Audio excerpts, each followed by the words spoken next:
할렐루야. 우리 같이 한번 인사를 나눕니다. 주님의 은혜가 여러분에게, 앞뒤 전후좌우로 주님의 은혜가 여러분에게, 주님의 은혜가 여러분과 함께 하시길 바랍니다. 코로나 확진자들이 많아지면서 어려움이 참 많은데 오늘도 함께 이렇게 예배드릴 수 있게 돼서 참 감사합니다. 저를 한번 가만히 주목해 보시기 바랍니다. 본문의 이스라엘 백성들의 상태는 말 그대로 처참합니다. 왜냐? 이사야 40장에서 66장까지는 제2 이사야라고 합니다. 왜 제2이사야라고 하느냐? 바벨론과의 전쟁에서 져서 3분의 1은 죽고 3분의 1은 포로로 끌려가고 3분의 1은 그 땅에 남았습니다.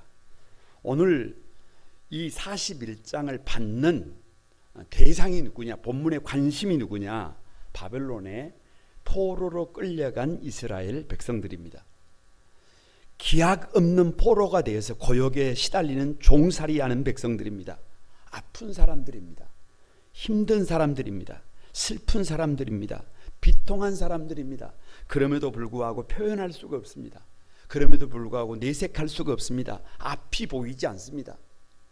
그렇게 오랜 세월을 살다가 보니까 이 포로 생활을 하고 있는 이스라엘 백성들의 문제가 뭐냐?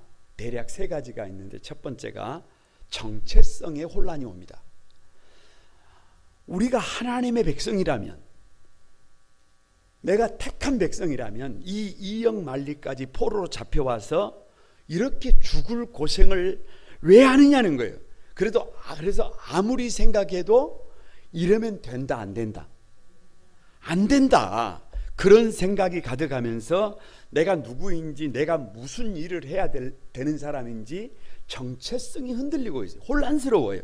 두 번째가 하나님에 대한 믿음이 흔들리고 있습니다. 왜냐? 하나님은 전지전능하신 분이잖아요. 무소부재하신 분이잖아요. 우리를 알고 계실 것 아니에요. 우리의 형편과 처지를 알고 계실 것 아니에요. 그런데 왜 우리를 이렇게 전쟁에 져서 이역 만리까지 끌려와서 노예로 살아가도록 방치하시느냐? 비통한 삶을 살게 하느냐? 하나님이 살아계신다면 이것이 가능하느냐? 라고 믿음이 흔들리고 있습니다. 세 번째가 세상을 향한 두려움입니다. 왜냐 그러면 나라고 하는 존재는 너무나 비천한데, 내가 세상을 살아가고 있는 이 땅 바벨론은 태산처럼 커 보입니다. 믿음도 없는 바벨론 사람들은 저렇게 대단한데 믿음을 가지고 살아가는 나는 너무 초라합니다. 너무 보잘것없습니다. 도무지 무엇 하나 자랑할 것이 없습니다. 그래서 흔들립니다. 그래서 죽을 맛입니다.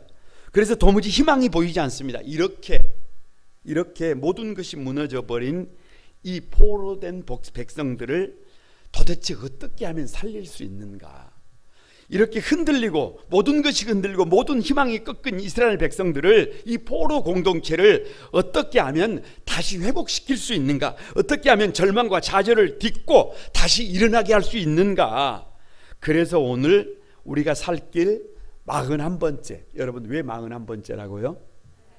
네, 이사야 41장입니다. 다 같이 한번. 하나님의 함께 하심.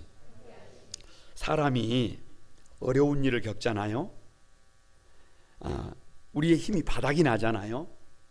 도무지 희망이 없잖아요. 그러면 누가 중요하느냐 그러면 옆에 있는 사람들이 중요해요. 함께 하는 사람들이 중요해요. 왜냐? 옆에 있는 사람들이 한마디 하면 그것이 우리의 인생을 바꿔버립니다. 그래서 멘토의 조건, 우리가 문제가 있을 때 누구의 말을 들어야 되느냐 그러면 여러분 단순해요. 나를 사랑하는 사람이어야 해요. 내가 잘 되기를 바라는 사람이어야 해요. 나를 위해서 끊임없이 기도하는 사람이어야 해요. 여러분 묻습니다. 우리를 사랑하시는 분이 누구예요?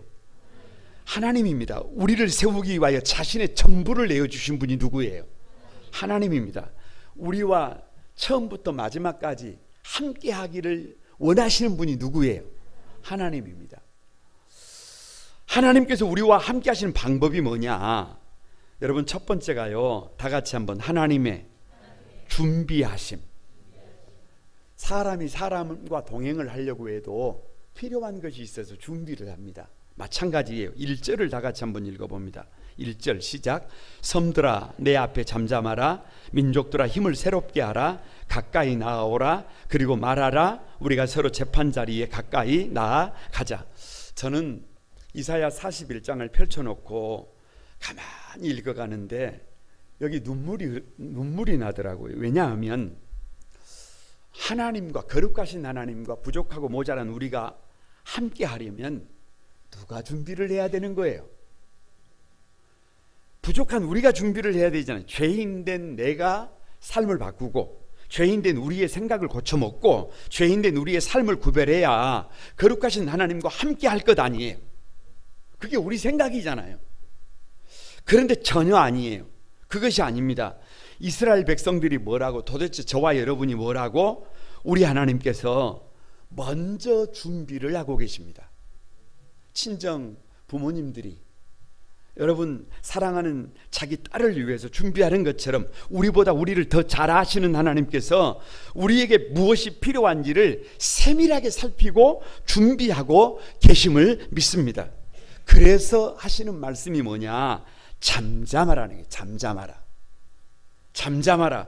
포로 되었다고, 종으로 살아간다고, 보잘것없는 삶을 살아간다고, 버러지처럼 살고 있다고 원망하거나 불평하지 말라는 거예요. 책임을 다른 사람에게 전가하지 말라는 것입니다. 그래서 섬들아 그러는데 섬을 의인화시켜 놨어요. 누구에게 말하는 거예요? 저와 여러분에게 말하는 거예요. 아들아 내 앞에서 잠잠해라. 더 이상 원망하지 마라. 더 이상 불평하지 마라. 왜요? 하나님의 섭리가 있는 줄로 믿습니다. 하나님의 계획이 있는 줄로 믿습니다. 하나님은 저와 여러분보다 크고 높고 높으시다니까요. 그 하나님께서 잠잠할 것을 요청합니다. 그러면서 하시는 말씀이 민족들아 힘을 새롭게 하라. 가까이 나아오라 라고 말씀하세요. 무슨 말이에요? 이스라엘 백성들이 포로 된 공동체가, 삶이 무너져버린 사람들이 해야 될 일이 뭐예요? 하나님 앞에 나아오는 것입니다. 삶의 방향을 바꿔서 하나님께 나아오라는 거예요. 다른 그 무엇보다 힘을 좀 내서 어떤 문제가 있어도 환경만 보지 말고, 문제만 보지 말고, 눈에 보이는 것만 보지 말고 하나님을 향하여 삶의 방향을 바꾸고 하나님께로 거침없이 나아오라는 거예요. 왜요?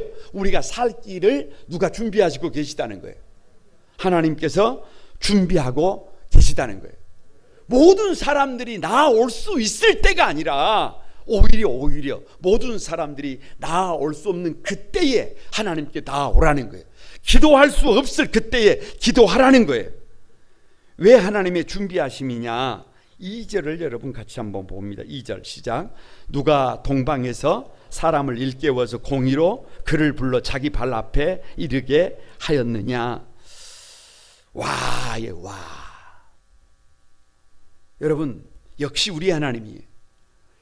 아니 성경을 조금만, 성경에 눈이 열려 있는 사람은 여러분 막 감동의 도가니예요. 왜냐 그러면 지금 이스라엘 백성들은 바벨론에서 포로 생활을 하고 있어요. 바벨론의 침략으로 하루아침에 삶의 모든 자리가 무너졌어요. 처절한 삶을, 비통한 삶을, 원통불통한 삶을 지금 살고 있는 거예요. 그런데 하나님께서는 우리를 위해서, 그 포로된 공동체를 위하여 준비하고 계시는 것이 뭐냐 그러면 그 바벨론을 근본적으로 무너뜨리기를 준비하고 계시는 거예요. 그러니까 이스라엘 백성들의 삶의 자리를 무너뜨렸던 그 원인을 통째로 깨뜨리기를 준비하고 계시는 줄로 믿습니다.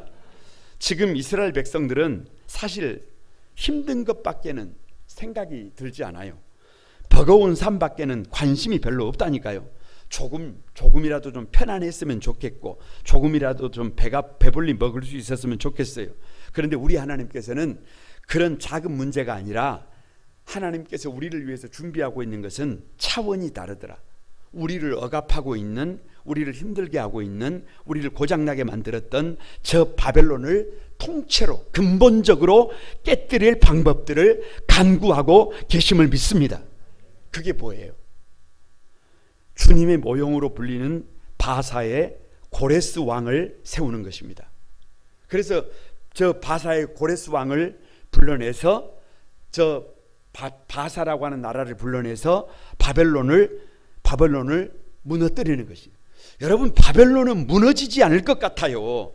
바벨론의 영광은 영원할 것 같아요. 그런데 없는 것을 있는 것으로 불러내시는 하나님께서 한 왕을 세우셔서, 한 나라를 세우셔서 이스라엘을 고통으로 몰아갔던 저 바벨론을 어떻게 만드는 거예요? 그냥 오프시키는 거예요. 그래서 이스라엘 백성들이 고향으로 돌아가게 합니다. 여러분, 누가 돌아가는 거예요?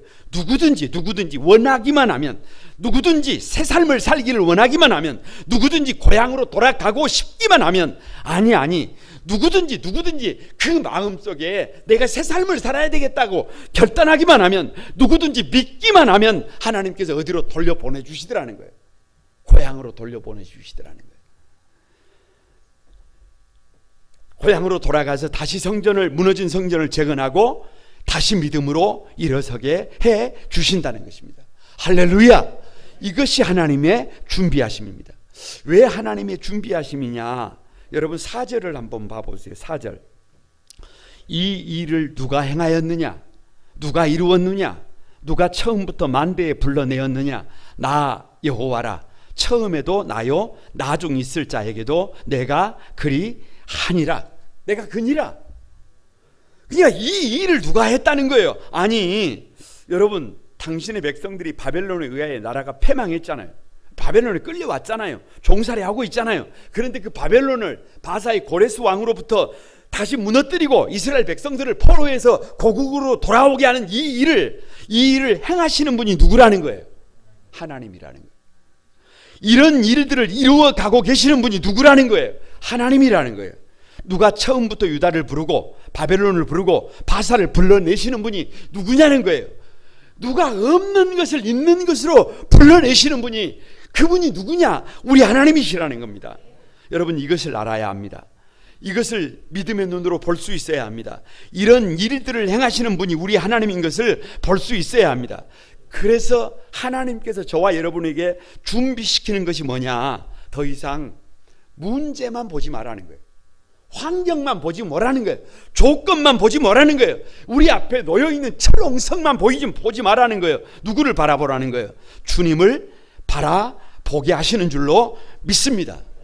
그런데 안타까운 것이 있어요. 5절에서 7절을 가만히 보면 사람들의 처방이 뭐냐? 이 어려운 시대를 살아가는 사람들의, 여러분, 각오가 뭐냐 그러면 우상을 바라본다니까요. 환경을 바라본다니까요. 세상을 바라본다니까요. 조건을 바라본다니까요. 그래서 그 산을, 그 문제를 넘지 못한다니까요. 여러분, 그러지 않아도 됩니다. 지금 저와 여러분의 삶의 자리를 묻고 있는 어려운 문제를, 환경을 너무 바라보고 있으면, 그것만 바라보고 있으면 그 문제를 뛰어넘지 못합니다. 누구를 바라봐야 해요? 우리를 위하여 근본적으로 새로운 것을 준비하고 계시는 우리 주님을 향하여 저와 여러분의 시선이, 저와 여러분의 초점이 맞춰질 때 우리의 인생이 달라짐을 믿습니다. 바라기는 오늘도 우리와 함께 하기 위하여 우리가 상상할 수도 없는 일들을 준비하고 계시는 그 하나님을 저와 여러분이 바라볼 수 있게 되기를 바랍니다. 우리의 시선이 여전히 환경만 바라보면, 우상만 바라보면, 여러분, 방법이 없어요. 그것이 오늘 성경의 안타까움입니다. 우리 거룩광구만 소망의 모든 가족들이 우리와 함께 하기를 원하시는 그 하나님을 가만히 주목할 수 있게 되기를 바랍니다. 옆 사람을 한번 축복합니다. 하나님이 준비하십니다. 오직 하나님을 주목합시다. 거기에 살 길이 있습니다. 두 번째, 하나님께서 우리와 함께 하시는 방법이 뭐냐? 다 같이 한번, 하나님의 회복하십니다. 하나님의 회복하심이에요. 아니, 그냥 축복하시지. 아니, 그냥 기도 응답하시지. 왜 먼저 회복이에요? 여러분, 축복이 먼저가 아니라 회복이 먼저임을 믿습니다. 왜냐? 생각을 해보세요. 그렇게 축복하실 것 같았으면, 그렇게 기도에 응답해 주실 것 같았으면 왜 포로로 그냥 끌려오게 하십니까? 아니, 왜 그냥 회복시켜 주실 것 같으면 전 세계가 전염병으로 이렇게 몸살을 앓게 하십니까? 아니, 그냥 기도 응답해 주실 것 같으면 왜 전쟁의 소식이 들려와야 합니까?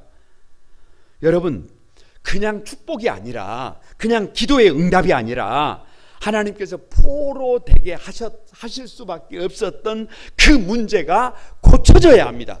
저와 여러분의 삶의 자리에 잘못된 것들이 회복이 되어져야 할 것을 믿습니다. 이것을 고치기 전에, 이것을 회복시키기 전에 응답한다면, 축복한다면 도무지 이 고난이 무슨 유익이 있어요?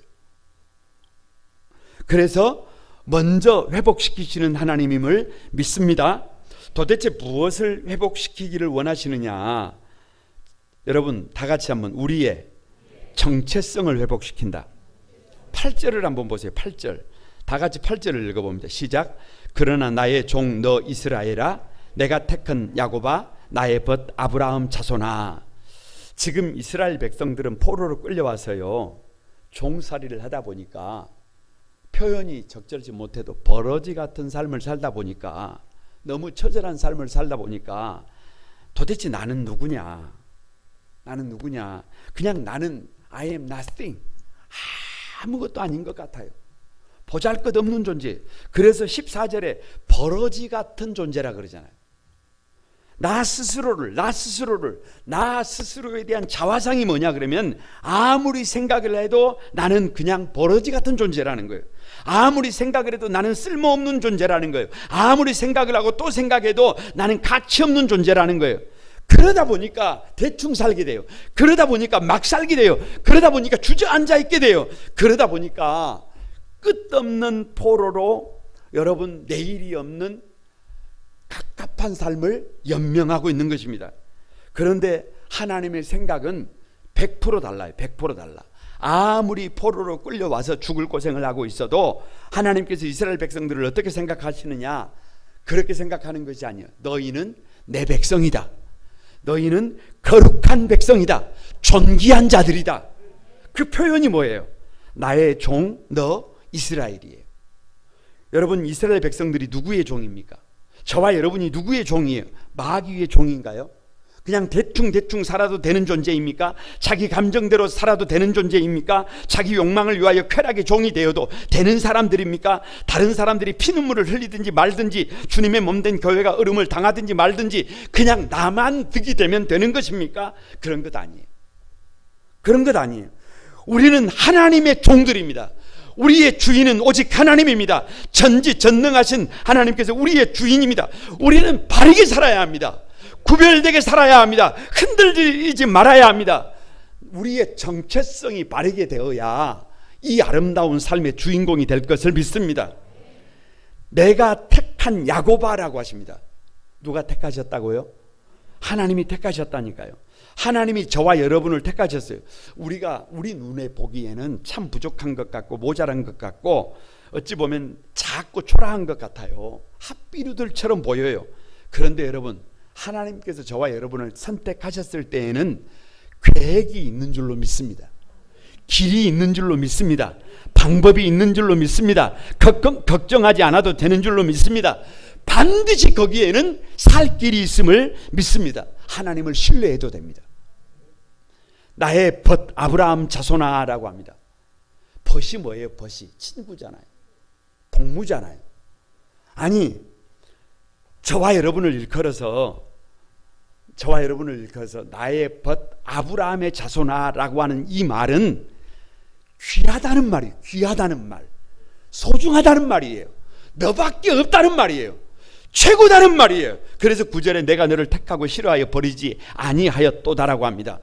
여러분, 우리 스스로는 나 자신을 그렇게 부족하게 여기는데 하나님은 우리를 그렇게 보지 않고 계심을 믿습니다. 이것입니다. 이것이 너무 중요해요. 내가 누구인지를 모르면 인생이 쉽게 흔들립니다. 여러분, 쉽게 포기할 수 있습니다. 대충 살 수 있습니다. 그러나 내가 어떤 존재인지를 바르게 알면 흔들리지 않아요. 절망하지 않습니다. 그래서 이스라엘 백성들을 회복시키기 전에, 이스라엘 백성들의 기도의 응답이 있기 전에 이스라엘 백성들에게 너는 내 백성이다. 너희는 나의 존귀한 백성이다. 너희는 결코 버러지 같은 존재가 아니다. 나의 종이다. 내가 너를 택했다. 너는 나의 벗 아브라함의 자손이다. 분명히 밝히고 있는 줄로 믿습니다. 무엇을 회복시키기를 원하시느냐? 다 같이 한번 하나님에 대한 믿음을 회복시킨다. 여러분 10절을 한번 봐보세요. 10절 시작. 두려워하지 말라. 내가 너와 함께함이라. 놀라지 마라. 나는 내 하나님이 됨이라. 내가 너를 굳세게 하리라. 참으로 너를 도와주리라. 참으로 나의 의로운 오른손으로 너를 붙들리라. 여러분 포로된 삶을 가만히 살다가 보면요, 힘든 삶을 기약이 없이 살다가 보면요, 고역에 시달리다가 보면요, 하염없이 눈물을 흘리다가 보면요, 한치 앞이 보이지 않는 삶을 살다가 보면 믿음이 흔들려요. 하나님에 대한, 하나님께서 살아계신다면 도대체 내가 왜 이런 삶을 살아야 하는가? 하나님께서 왜 나를 이렇게 방치하시는가? 어떻게 이렇게 힘들게 하실 수 있을까? 그래서 믿음이 흔들린다니까요. 그래서 우리의 삶의 자리가 무너진다니까요. 믿음 없는 삶을 선택한다니까요. 그래서 자꾸만 잘못된 방향으로 간다니까요. 그런데 하나님께서 찾아오셔서 말씀하십니다. 두려워하지 마라. 내가 너와 함께함이라. 놀라지 마라. 나는 내 하나님이 됨이라. 참으로 내가 너를 도와주리라.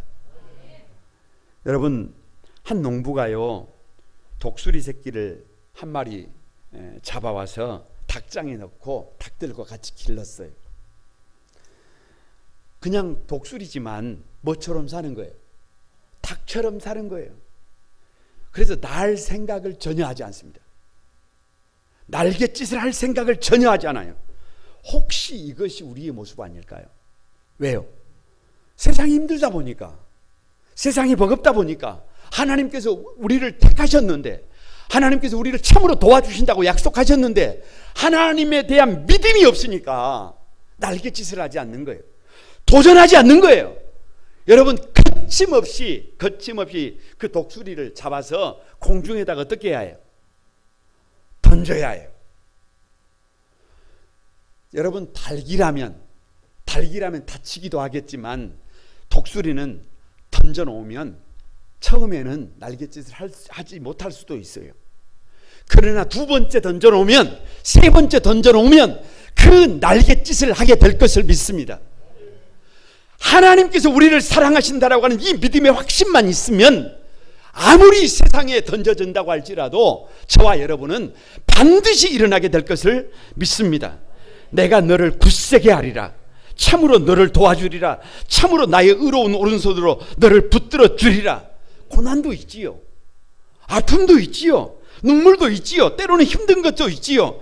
그러나 여러분 하나님께서 우리를 거침없이 던지고 계시는 것을 믿어지면 일어나게 될 것을 믿습니다. 하나님에 대한 오해를 풀어야 합니다. 어렸을 때 여러분은 부모님을 오해하지 않으셨습니까? 우리 부모님들이 자꾸만 매를 들어요. 나에게 삶의 자리에 문제가 있으니까 매를 드셨겠지요. 그런데 철없는 내가 생각할 때 아무래도 우리 어머니가 아닌가 봐. 자꾸만 다리 밑에서 주워왔다 그러고 우리 아버지는 나를 사랑하지 않는가 봐. 여러분 그거 오해예요. 오해. 그거 100% 오해예요. 나를 사랑하셔서 매를 드신 것입니다. 사랑하시기 때문에 반듯하게 세우기 위하여 매를 드신 줄로 믿습니다. 마찬가지예요. 하나님께서도 이스라엘 백성들을 그 고난의 자리에 던지신 것은 하나님의 백성답게 세우기 위한 고육지책임을 믿습니다.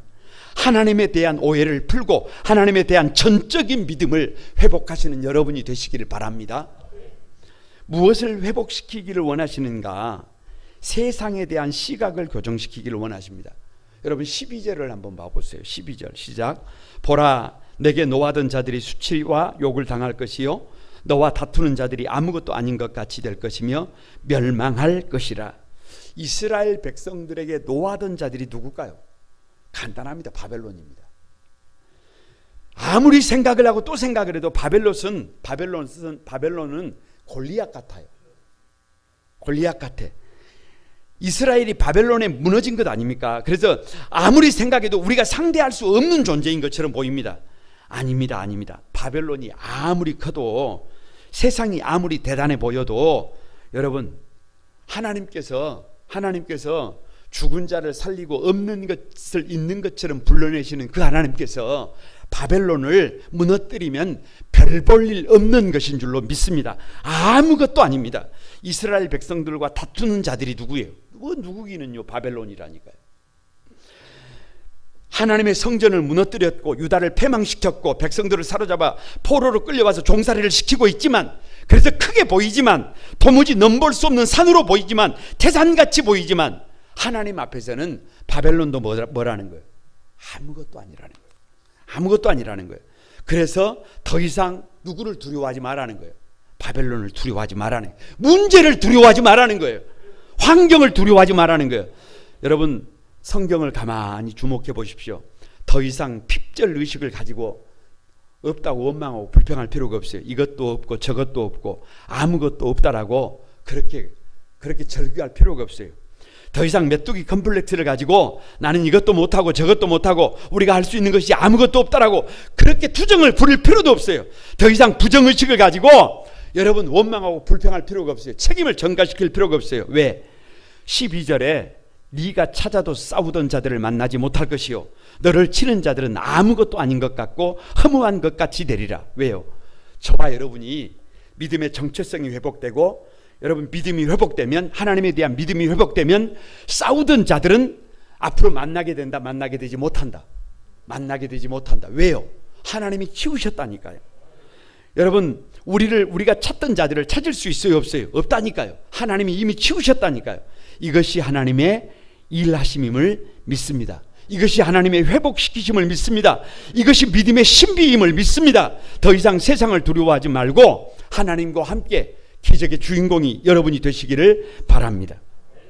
하나님의 우리와 함께 하시는 방법이 뭐냐? 세 번째, 다 같이 한번 하나님의 이루심. 18절을 한번 보세요. 18절 다 같이 한번 읽어봅니다. 18절 시작.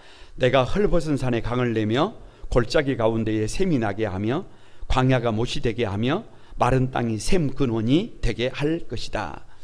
여러분, 헐벗은 산, 골짜기, 그리고 광야, 의인화예요. 의인화. 이스라엘 백성들을 그렇게 표현하고 있는 것입니다. 그래서 여기 헐벗은 산이 누구냐? 말 그대로 헐벗은 산은 그냥 벌거숭이 산이에요. 산에 뭐가 아무것도 없어요. 산에 나무가 없어요. 여러분, 제가 목회자인데요. 제가 목회자인데 어느 날 가만히 보니까 목사라고 하는 이름은 가지고 있는데 목회자가 아니에요. 얼마나 처참한 줄 아세요? 내가 산이라고 생각했는데 눈 떠서 보니까 산이 아니에요. 내가 성도라고 생각했는데 눈 떠서 보니까 내가 성도가 아니에요. 왜요? 아무것도 아니에요. 아무것도 아니에요. 여러분, 그래서 17절에 이런 사람을 가련한 사람이라 그래요. 이런 사람을 여러분 곰핍한 자라 그래요. 그러니까 헐벗은 산에 그럼에도 불구하고 헐벗은 산에 강을 내시는 분이 누구예요? 사람이 아닌 것 같은 우리를 사람 되게 만드시는 분이 누구예요? 내가 아니라니까요. 우리 하나님이라니까요. 여기 골짜기가 누구입니까? 이스라엘 백성들이에요. 저와 여러분이에요. 골짜기가 뭐예요? 상처예요. 상처. 아니, 여러분, 세상 살아가는 사람들 중에 오늘 예배하는 저와 여러분 가운데 상처 없는 사람이 있는가요? 아픔 없는 사람이 있는가요? 눈물 없는 사람이 있는가요? 없다니까요. 그런데 오늘 하나님은 뭐라고 말씀하시느냐? 그 골짜기 같은 인생, 그 상처 많은 인생을 인생에 뭐가 돋아나게 하겠다? 샘이 돋아나게 하겠다. 여러분 예전에 마을에는요, 샘 하나 있으면 다 산다니까요. 특히 저 팔레스타인 지역은 물이 없어서요, 샘이 축복이에요. 그런데 그 샘이 어디에서 나는 거예요? 나의 상처에서 난다니까요. 그러니까 하나님께서 저와 여러분에게 상처를 주실 때는 이유가 있다, 없다? 이유가 있다. 그 상처가 치료되면 거기에서 뭐가 솟아난다? 물이 솟아난다. 그 상처 때문에 나도 살고, 그 상처 때문에 가족이 살고, 그 상처 때문에 모두가 죽는 것이 아니라, 모두가 망하는 것이 아니라, 그 상처 때문에 모든 사람이 살아나게 될 것을 믿습니다. 누가 하시는 일이에요? 하나님이 하시는 일이에요. 여기 광야가 누구예요? 이스라엘 백성들이에요. 저와 여러분이에요. 광야는 아무것도 없는 것입니다. 광야는 아무것도 없으니까 아무것도 못하는 것입니다. 아무것도 못하니까 원망과 불평이 많은 것입니다. 그런데 그 마른 땅 같은 광야를 샘 근원이 되게 하시잖아요. 이 일을 하나님이 하신다니까요. 우리 인생이 헐벗은 산 같고, 우리 인생이 골짜기 같고, 우리 인생이 광야 같을지라도 여러분, 하나님께서 저와 여러분의 인생을 빚어가고 계심을 믿습니다. 저와 여러분의 인생을 주님의 손 위에 올려놓으면 됩니다. 왜 하나님이 이루심이냐? 잘 아시겠지만 미국에 가면 대표적인 도시가 두 개 있어요. 동부에는 뉴욕이 있습니다. 우리가 이렇게 비행기 타고 건너가면 바로 있는 곳이 뉴욕이 있고, 반대편 서쪽에 가면, 서부 끝에 가면 로스앤젤레스가 있어요. 그런데 여러분, 이 두 도시는요, 이 두 도시는 사실은 한때 버려진 땅들이에요. 버려진 땅들, 사람이 살지 않는 땅들. 왜냐 그러면 뉴욕은 도시 전체가 암석이에요. 암석. 그냥 바위라고 말이에요. 그러니까 아무리 봐도 여기서는 살 수가 있어요? 없어요? 사람이 살 수가 없어요. 그래서 사람들이 안 살았어요. 빈 땅이 빈 땅. 반대로 로스앤젤레스도 마찬가지예요. 지질이 약해. 정착하고 사람들이 살기가 버거워요. 그래서 버려진 땅이 버려진 땅. 그런데 어떻게 이 뉴욕과 로스앤젤레스가 미국을 대표하는 두 개 도시가 될 수 있었느냐? 암석 덩어리, 여러분, 반석이 그 바위 덩어리로 된 그 땅에다가 믿음을 가지고 뭐를 세우기 시작한 거예요? 건물을 짓기 시작한 거예요. 그러니까 거기다가는 100층을 지어도 흔들려요? 흔들리지 않아요? 그래서 경제의 중심지가 됐습니다. 여러분, 지질이 약한 로스앤젤레스에는 여러분, 높은 빌딩을 지을 수가 없잖아요. 산업시설을 가져올 수 없잖아요. 그래서 거기에 영화 산업을 유치했습니다. 그래서 지금 무역이 기반이 된 뉴욕과 영화 산업이 기반이 된 저 로스앤젤레스가 양대 산맥이에요. 아니, 수입이 거의 같다니까요. 비슷하다니까요. 무슨 말이에요? 집안이 튼튼하면 튼튼한 대로, 집안이 약하면 약한 대로, 그걸 누가 만드셨어요? 강하면 강한 대로, 부족하면 부족한 대로, 상처가 있으면 상처가 있는 대로, 문제가 있으면 문제가 있는 대로 우리를 빚으신 분이 누구예요? 우리 하나님이세요. 여러분, 우리의 인생을 주님의 손 위에 올려놓으면 주님이 일하게 될 것을 믿습니다. 왜 하나님의 이루심이냐? 14절에 버러지 같은 너 야고바예요. 버러지 같은 너 야고바. 세상이 예수 믿는 사람들을 버러지라고 해도 상관없습니다. 여러분, 버러지는 냄새나고 썩고 더러운 곳에 살잖아요. 그런 곳에 살아도 괜찮아요. 버러지는 빛 가운데 나오지 못하고 어둠 속에 갇혀 살잖아요. 그렇게 어둠 속에 있어도 괜찮아요. 아니, 버러지는 무골충이잖아요. 뼈가 없잖아요. 줏대 없잖아요. 을이 없잖아요. 은혜 모르잖아요. 그래도 상관없습니다. 우리가 버러지 같아도 상관없어요. 우리가 더 이상 가련한 자로, 여러분, 아무리 세상 사람들이 우리를 버러지처럼 여겨도 우리는 더 이상 가련한 자로 살지 않습니다. 더 이상 비련한 자로 살지 않습니다. 왜냐? 하나님께서 두려워하지 말라고 하십니다. 하나님께서 놀라지 말라고 하십니다. 참으로 너를 도와주신다. 참으로 너를 도와주리라. 참으로 의로운 나의 오른손으로 너를 붙들어 주리라 약속해 주고 계심을 믿습니다. 나는 좀 힘이 없어요. 나는 좀 버거운 삶을 살고 있어요. 그러나 하나님께서 우리의 삶을 만지시면 우리의 삶이 세워질 것을 믿습니다. 우리나라를 보세요. 50년 60년만 거슬러 올라가도요, 희망이 보이지 않던 나라예요. 전쟁 고아가 세계에서 가장 많던 나라예요. 여러분, 세계에서 가장 가난한 나라였어요. 그냥 유엔에서, 저 서방에서 보내준 원조로 살았던 나라예요.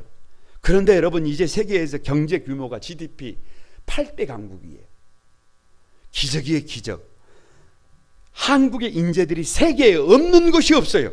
이제는 한국이 메마른 땅이 아니라 풍족한 땅입니다. 하나님이 세계의 샘 근원이 되게 하신 줄로 믿습니다.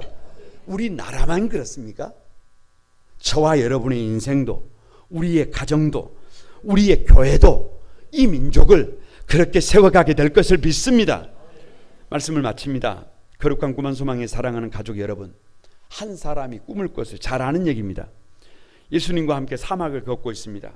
참 힘이 들어요. 뒤를 돌아보니까 모래 위에 두 사람의 발자국이 찍혔습니다. 그런데 어느 순간부터 뒤를 돌아보니까 발자국이 한 사람 발자국밖에 없어요.